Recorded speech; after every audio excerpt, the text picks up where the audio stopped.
Welcome back to Conversations with Asher. We've invited some of our studio audience members down to the set to talk with us and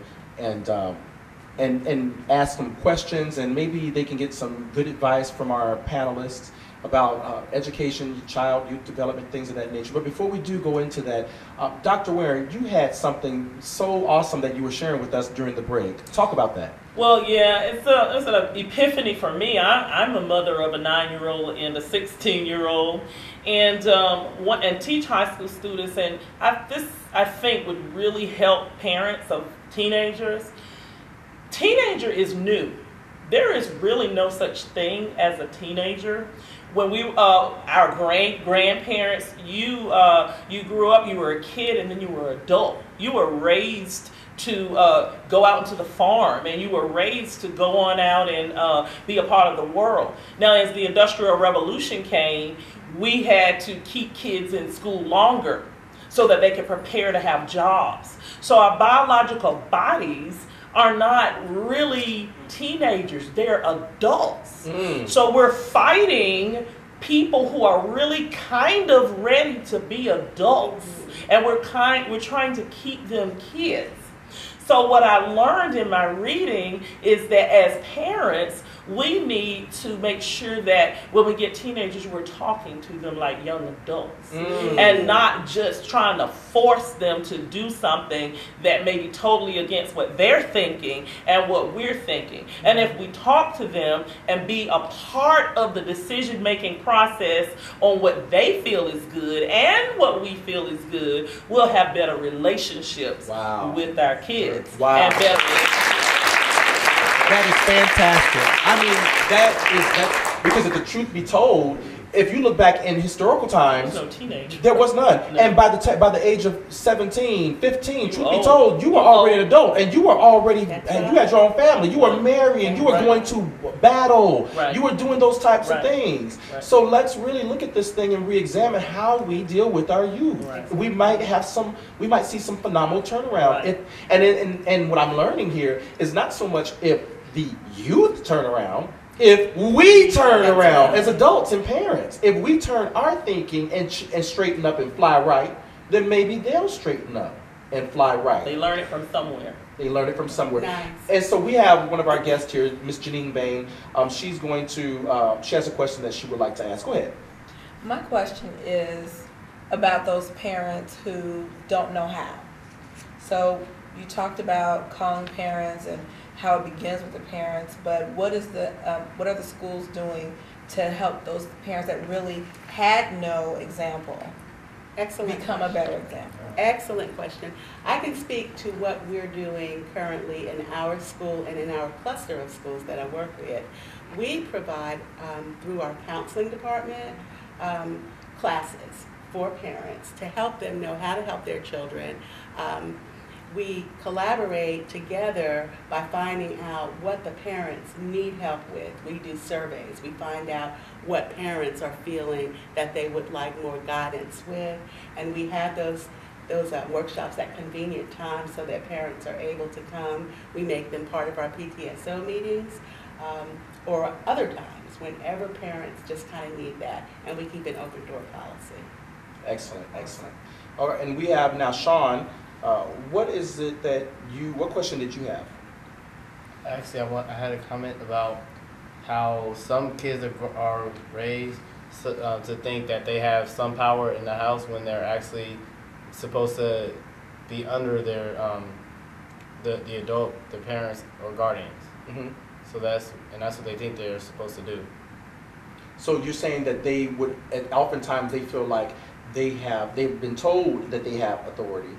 Yes. But they are, in actuality, they don't have authority. Yes, sir. And so that poses to be a conflict in the home when I'm sure sometimes then animosity starts building, frustration starts building. Well, you told me that I can do this, and you told me, this came out of your mouth, parent. You told me I could do this, but now you're changing the game. You're changing the rules of the game. And it poses, and that's what do you think about that? Well, I think that's another teachable moment where we have the opportunity to teach our children that you have to be a leader as well as a follower at the same time. Whereas, for example, I'm a teacher, but my principal tells me what to do. Yes.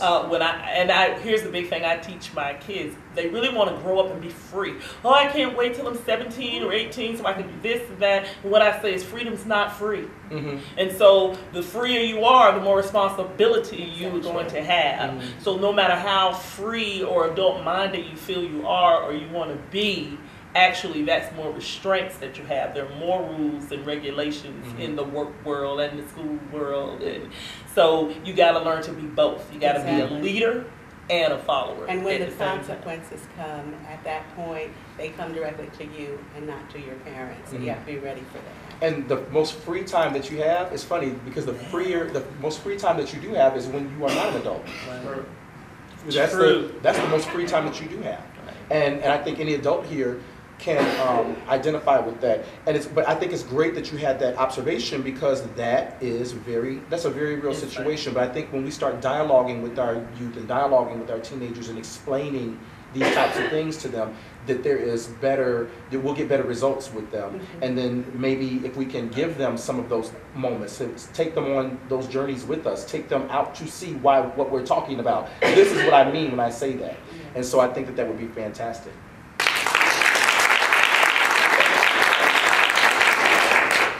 All right, Mr. Michael Mahaffey. Yes, sir.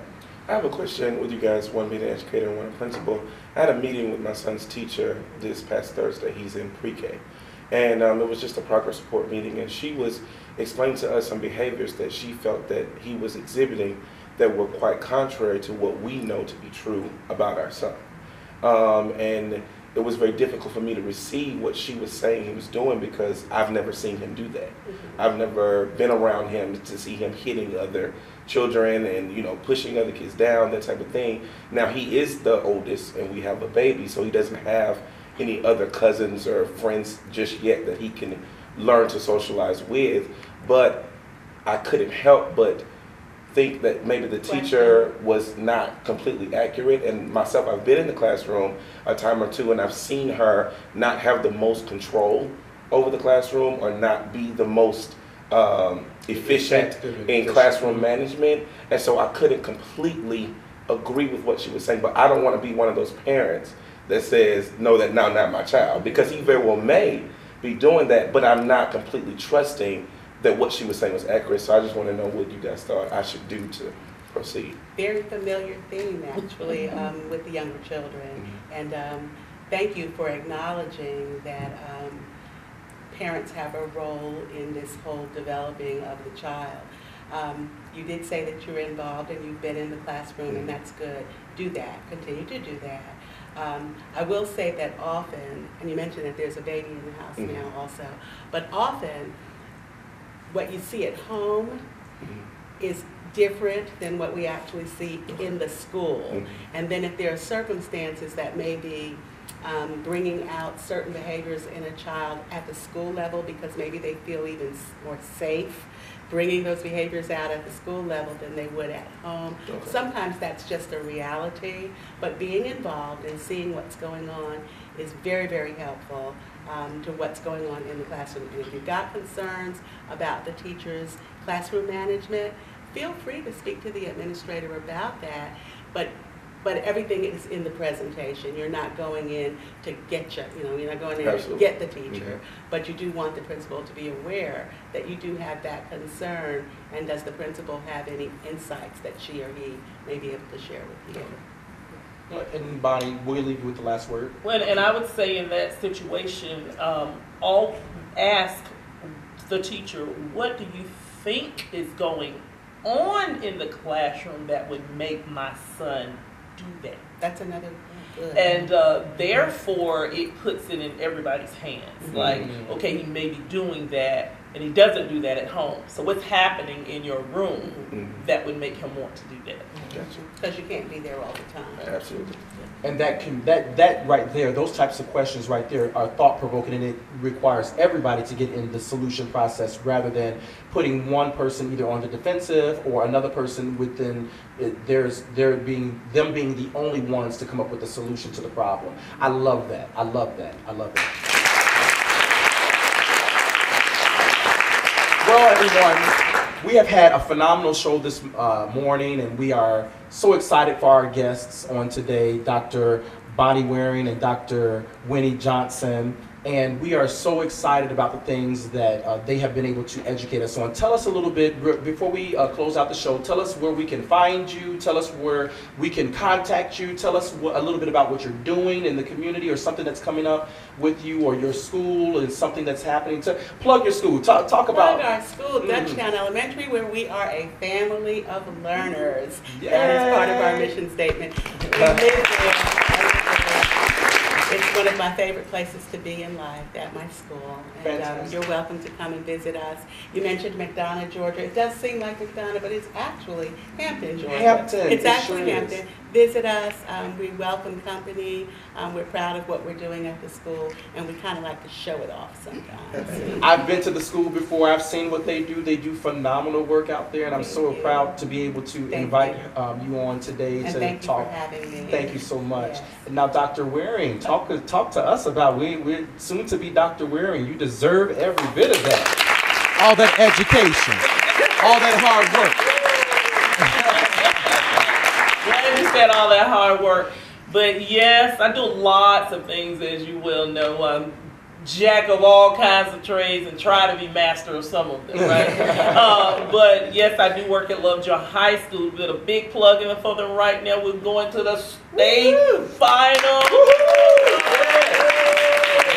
So that's the mommy plug and the teacher plug, because my son goes to school there too and plays football. Yeah. So I'm sure the principal will be glad to hear that. But my husband and I are both working on our PhDs at this time.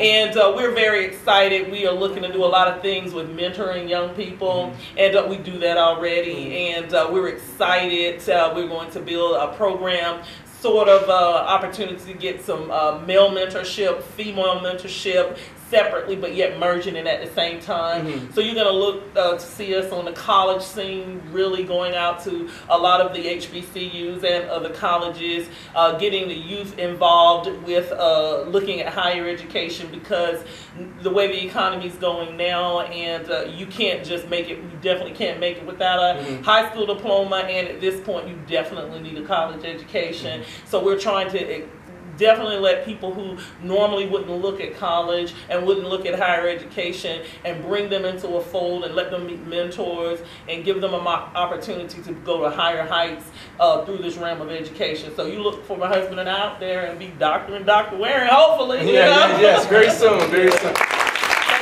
Thank you so much, everyone. We just appreciate you all coming out today. And on today's show, we learned so much. We talked about the social effects of child and youth development, but what we found out, even in the social effects of child and youth development, what we did find out is that most of the onus is on the adults. We can immediately help change the course of our youth. We can immediately help change how they perceive themselves in a world today that isn't very supportive of who they are. And so we want to love on them. We want to encourage them. We want to let them know that we believe in them, that they truly are our future. And it's not just trite sayings. These aren't just things to make them feel better, but it really is the truth. We really do love our youth, and we really do want to pour into their future. So on that note, we want to just say thank you so much for watching the show today. Thank you to our guests on today. And remember, always remember to join the conversation.